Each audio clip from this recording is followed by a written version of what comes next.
Good morning, all my friends. So we made it again here at Lake Isabella, and we've been at Tilly Creek Campground, but the campground itself has been closed, and so we went to the group site because that gate was still open, but the ranger came this morning and told us that we had to move. So anyway, so we're all packed up. We're going to go down the road. There is another campground, she said, that was still open, but I want to show you around before we move. So again, the other one is further down that way, the actual campground. So if you ever come in this area, there is that one. She said this one here, the group one that we ended up landing because the gate was open, goes for about $180 a night for a group. And I thought, oh my gosh, is that expensive? So the one she's sending us to is a free campground. So, but it's just on the other side of the road though. So we won't be on the same side that has the lake. So we got one day, one beautiful day close to Lake Isabella. All right, so let me show you around. There's Milo. He's been barking because a guy ended up coming and walking his dog down the road here. But anyway, so this is the actual um, campground with the group. And then here's the lake.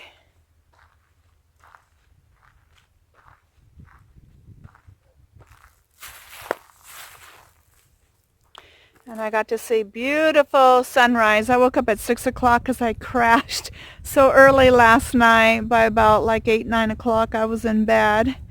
So then I ended up waking up early. And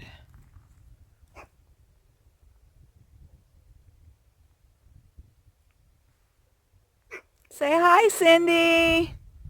Where is she? There she is. Good morning.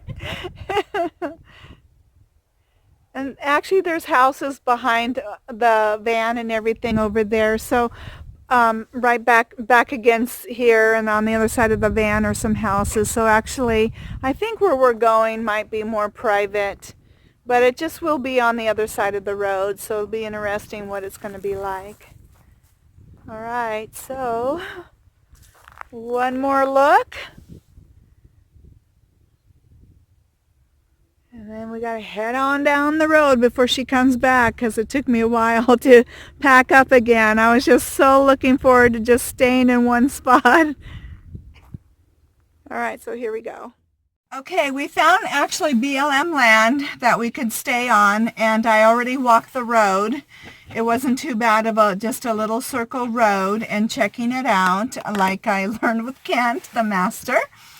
And so it's really sweet, and so we really like it, and we're going to stay here. So she's going up ahead, and yeah, so I'm really excited about this spot. Okay, so here we go.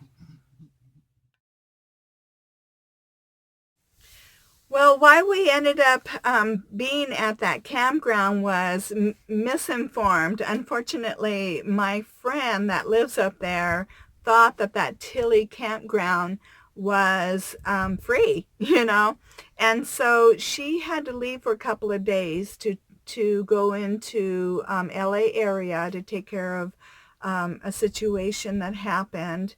And so I got there a couple of days before her coming back into Lake Isabella.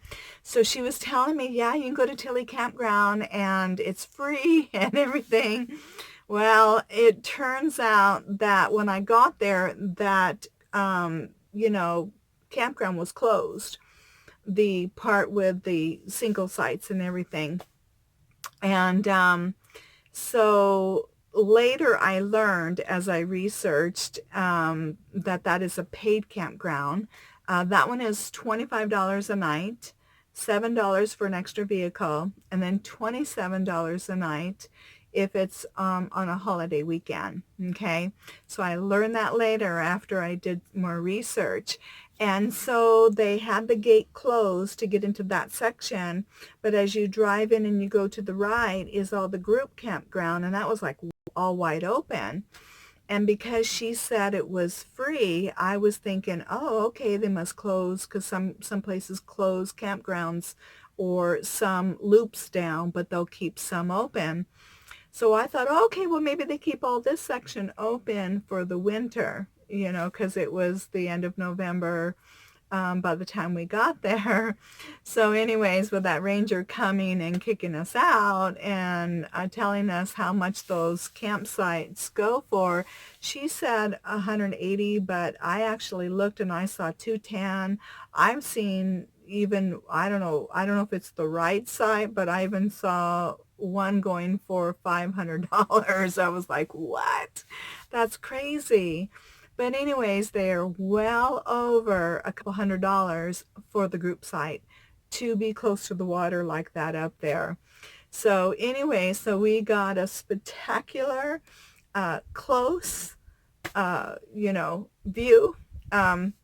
Free for one night, and the ranger was very nice, though. She was very understanding that we were misinformed, and she said no problem, but you will have to move. And anyways, but I was pretty tired too. I was struggling with my back, still trying to recover from the storage unit and the drive and getting up there, and I was just like, oh, I can't wait to just be somewhere, not have to move for a few days. And I was so exhausted.